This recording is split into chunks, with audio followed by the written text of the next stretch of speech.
राज और आप देख रहे हैं कैपिटल टीवी उत्तर प्रदेश।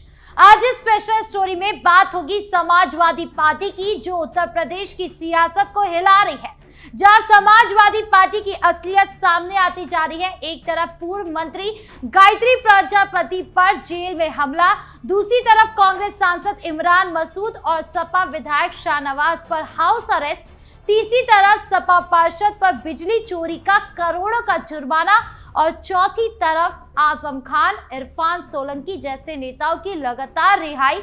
ये सब मिलकर सपा को एक फास्ट ट्रैक क्रिमिनल पार्टी के रूप में उजागर कर रहे हैं। सपा के नेता जेल जेल के चक्कर लगाते हैं, अपराधों के आरोपों में फंसते रहते हैं और फिर भी अखिलेश यादव इसे न्याय की जीत बताकर 2027 के चुनावों की तैयारी करते हैं। लेकिन सवाल यह है कि क्या ऐसी पार्टी जिसके ज्यादातर नेता अपराधी पृष्ठभूमि के हैं, यूपी की जनता को साफ सुथरी सरकार दे सकती है?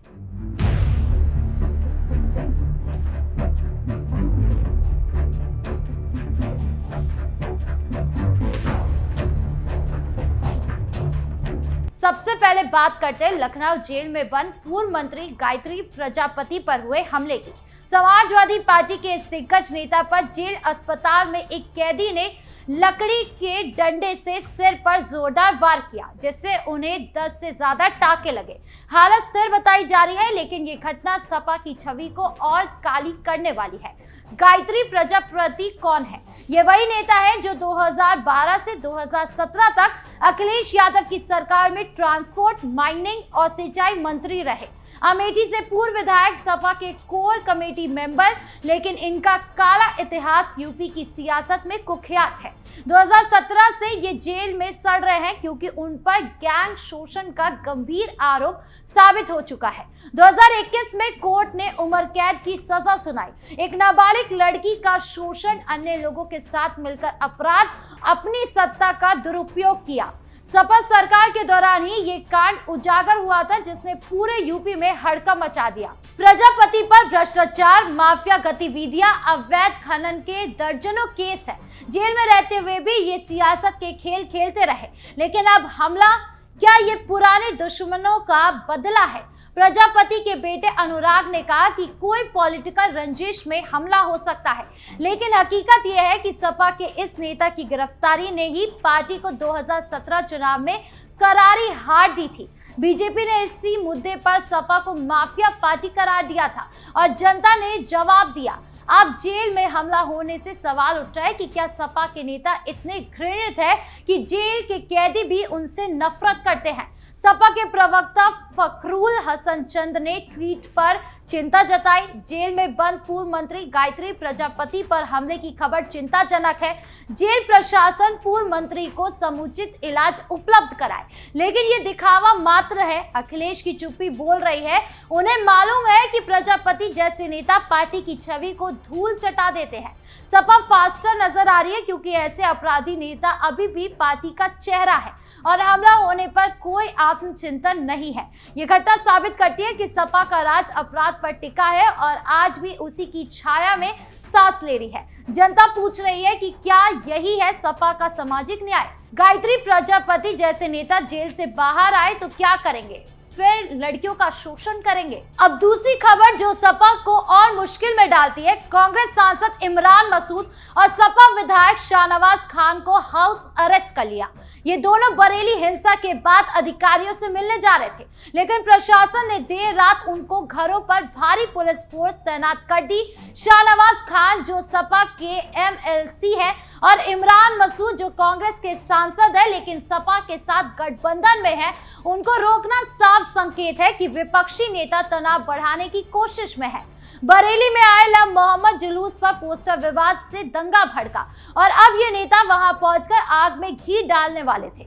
इमरान मसूद ने बयान दिया, सरकार को 2027 चुनाव का डर सता रहा है, इसलिए हमें रोका जा रहा है। फतेहपुर में मजार पर अराजकता हुई लेकिन कोई कार्रवाई नहीं हुई। मुसलमानों का त्योहार तक नहीं बचा। उन्होंने खुद को शांति के दूत और मोहब्बत के प्रभारी बताया, लेकिन अपील की कि मस्जिदें हिंसा के लिए नहीं। शाहनवाज के समर्थक चिल्ला रहे हैं, लोकतंत्र का गला घोट दिया गया है, लेकिन सच्चाई ये है कि ये हाउस अरेस्ट सपा की फास्ट छवि को उजागर करता है। शाहनवाज खान कौन है? सपा के विधान परिषद सदस्य, मुस्लिम वोट बैंक के बड़े खिलाड़ी, लेकिन इनका इतिहास साफ नहीं। सपा में रहकर ये बरेली जैसे संवेदनशील इलाकों में तनाव भड़काने का काम करते हैं। इमरान मसूद का तो ये पुराना कांड याद है। 2014 में बीजेपी कार्यकर्ता को काटने की धमकी दी थी, जिससे कांग्रेस ने उन्हें छोड़ दिया, लेकिन अब सपा के साथ चिपके हुए हैं। ये दोनों मिलकर सपा को मुस्लिम तुष्टीकरण की पार्टी बनाते हैं, लेकिन जमीनी स्तर पर कुछ नहीं। हाउस अरेस्ट से सपा फास्ट नजर आ रही है, क्योंकि इसके नेता दंगे रोकने की बजाय राजनीतिक फायदा उठाने पहुंचते हैं। योगी सरकार ने साफ कहा है कि शांति सर्वोच्च है, लेकिन सपा इसे दमन बताती है। शाहनवाज जैसे नेता जो सपा के टॉप ब्रास है, अगर हाउस अरेस्ट में है तो पार्टी की साख पर सवाल उठते हैं। क्या ये वही पार्टी है जो 2012 से 17 में यूपी में अराजकता फैलाती थी? इमरान और शाहनवाज का ये कदम साबित करता है कि सपा दंगे के बाद भी शांति नहीं चाहती, बल्कि वोट के लिए आग लगाती है। जनता देख रही है, सपा के नेता जेल से बाहर आते ही दंगे भड़काने लगते हैं। अब तीसरी खबर जो सपा की असलियत सामने लाती है, जो बिजली चोरी की है। बरेली दंगों के बाद सपा पार्षद ओमान खान समेत 8 लोगों पर 1.12 करोड़ का जुर्माना लगा। बिजली विभाग की टीम ने छापेमारी की, जिसमें सपा पार्षद ओमान खान, पूर्व पार्षद मोहम्मद नदीम और मौलाना तौकीर रजा के रिश्तेदार मोहसिन रजा के घरों पर 77.1 किलोवाट की चोरी पकड़ी गई। Direct cable connection, 93 e rickshaw के अवैध चार्जिंग स्टेशन, सब उजागर हो गया। ड्रोन सर्विलांस से डिटेक्ट हुआ और 50 पुलिस वालों, सीओ सिटी, एसडीएम सदर की मौजूदगी में एक्शन लिया गया। एग्जीक्यूटिव इंजीनियर रामलाल और विजिलेंस इंचार्ज विक्रम सिंह की अगुवाई में सभी पर एफआईआर दर्ज की गई। ओमान खान कौन है? बरेली नगर निगम के सपा पार्षद, पार्टी के स्थानीय चेहरे, लेकिन चोरी में फंसे। मोहसिन रजा तौकीर के रिश्तेदार, जो दंगे के मास्टरमाइंड माने जाते हैं, उन पर भी गंभीर आरोप लगे हैं। ये कार्रवाई दंगों के बाद हुई, जो साफ दिखाती है कि सपा के नेता अराजकता फैलाते हैं और फिर भ्रष्टाचार करते हैं। सपा फास्ट नजर आ रही है, क्योंकि इसके पार्षद बिजली चोरी जैसे छोटे मोटे अपराधों में फंसे हैं, जबकि बड़े नेता जेल में सड़ रहे हैं। ओमान खान जैसे स्थानीय नेता पार्टी की जड़ें मजबूत करने का दावा करते हैं, लेकिन चोरी करके जनता का पैसा लूटते हैं। बरेली डेवलपमेंट अथॉरिटी की डिमोलिशन के दौरान ये पकड़ा गया। सपा के नेता अवैध निर्माण और चोरी में माहिर है। क्या ये सपा का सामाजिक न्याय है? करोड़ों का जुर्माना, लेकिन पार्टी अभी भी चुप है, क्योंकि ये सामान्य है। जनता थक गई है ऐसी पार्टी से जो भ्रष्टाचार को बढ़ावा देती है। चौथी और सबसे बड़ी खबर, एक हफ्ते में सपा के 5 नेता जेल से बाहर आ गए हैं।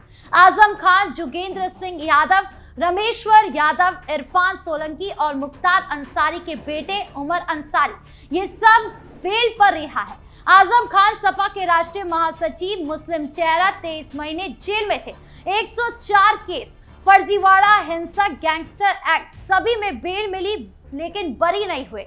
जोगेंद्र सिंह यादव अखिलेश के करीबी, 3 साल तक जेल में रहे। लूट, रेप, जमीन कब्जा के आरोप लगे। रमेश्वर यादव भी अखिलेश के चाचा के करीबी माने जाते हैं। 100 से ज्यादा केस है और गैंगस्टर एक्ट इन पर लगा है। इरफान सोलंकी, जो कानपुर के 5 बार विधायक रहे हैं, 34 महीने जेल में रहे। 10 केस गैंगस्टर एक्ट और हिंसा के लगे। पत्नी जो है वो नसीम ने बाय इलेक्शन जीता था। फिर उमर अंसारी, जो 39 दिन जेल में रहे फर्जी साइन केस में। परिवार सपा से जुड़ा रहा। अखिलेश ने इसे न्याय की जीत कहा। कार्यकर्ता जश्न मना रहे हैं, कह रहे हैं कि 2027 में फायदा होगा, जिस तरह से उनके नेता बाहर रिहाई पर आ रहे हैं। लेकिन सच्चाई यह है कि सपाई फास्ट क्रिमिनल पार्टी है। ये नेता बेल पर बाहर आते हैं, लेकिन कभी भी अंदर हो सकते हैं। आजम पर 80 से ज्यादा केस है। इरफान पर हिंसा, जोगेंद्र पर दुष्कर्म के आरोप है, जिससे सपा की छवि जेल वाली हो गई है। 2012 से 2017 में यूपी की जनता ने केवल माफिया राज देखा है, जिसे लेकर ही जनता ने 2017 में सबक सिखाया। खैर, अब रिहाई से सपा में जोश आ गया, लेकिन सवाल ये उठ रहा है कि क्या ऐसी पार्टी सरकार बना पाएगी? आपको क्या लगता है? कमेंट बॉक्स में जरूर बताएं। धन्यवाद।